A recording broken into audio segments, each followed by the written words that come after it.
Now, God of War just kind of came out of nowhere for Sony.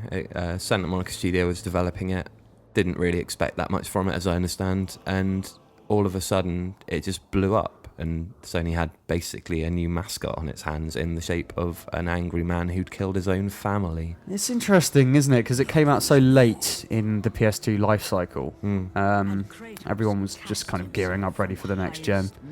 And this kind of gave them a reason to stick around, I suppose. Yeah. I think the first God of War is almost like a proof of concept in that it's a great game, don't get me wrong. And you can clearly tell there's like a ton of potential there, you know. But yeah, I find it really picks up in the second half when you kind of climb up big dude's back and go in that temple on his back and stuff. Lots of people remember the game for this, the first boss, obviously. But we've been playing through it again recently on the HD collection and on Vita as well, and it's actually quite surprising how badly the first game holds up now. Like after playing 2 and 3 in the later games, like it does, like you say, feel like a proof of concept. I mean, they went bigger and better with 2, obviously, and you get the Hydra at the start of 1, and then you just went, nah, sod it, you can fight a giant Colossus at the start of 2. 2 is my favourite God of War game. I think they absolutely nailed it. Yeah, that's like not an uncommon choice, I don't think. No, they kind of figured out what they were doing with 1, and then they just absolutely smashed it with 2. It's bigger, it's better, you know, the combat's better, the scale is so much bigger, the bosses are better. It's just a better game in every way. And again, it came out really late in the PS2 life cycle. Yeah, it was like on the eve of PS3 almost. Yeah.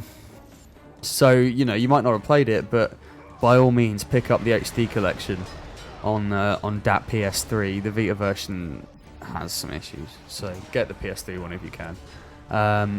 Yeah, it's just a great game, and they just got it all so right, I think. You know, like the combat was great.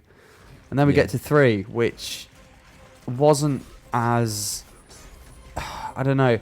The gameplay changed not one jot, did it? Come on, you got the move where you can run at people. Yeah. So, you know, in terms of gameplay, I think they got it so right with God of War 2 that they hadn't really changed it at all. There wasn't much more to do, was there? Yeah. It's like FIFA year on year, very little changes really. But the game's incrementally improved. Like. The point of God of War 3 was the spectacle. You know, now in HD. Yeah, exactly. It's on PS3 now. Look how amazing it is. The fact that you start by, you know, falling down and then climbing up and then falling down a mountain again, and just that incredible first level. Yeah. And some of the boss fights in 3 and some of the kills in 3 when you dispatch those bosses. It's like brutal.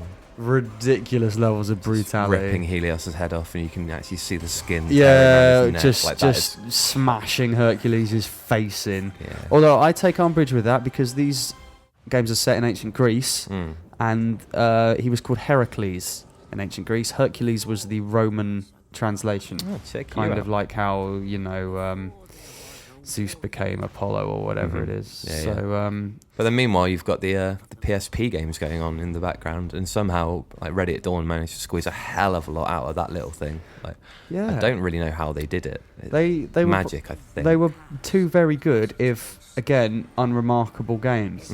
What was the first one called? Chains of Olympus? That was it, yeah. Chains of Olympus was good. I thought Ghost of Sparta was better. Although Ghost of Sparta felt really short to me. Yeah.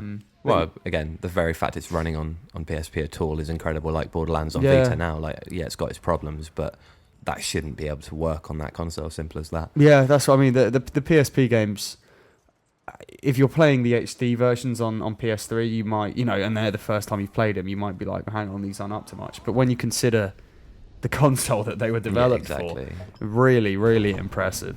And then we come to God of War Ascension. Yeah, which for many was considered a bridge too far, almost. Like it's one too many, isn't it? It's just unnecessary. It served the purpose on PS3 that Gears of War, whatever it was called, did on 360. Literally just a placeholder. But the thing is, like having played this and really enjoyed it, I thought a lot of the changes they made to the combat system were actually really, really good. I'm sure, and the multiplayer was surprisingly fun. Yeah, another one like Uncharted, like The Last of Us, multiplayer shouldn't work in this game, but somehow worked really well. But no, like the whole changing things up and different weapons for different different enemies and stuff like that.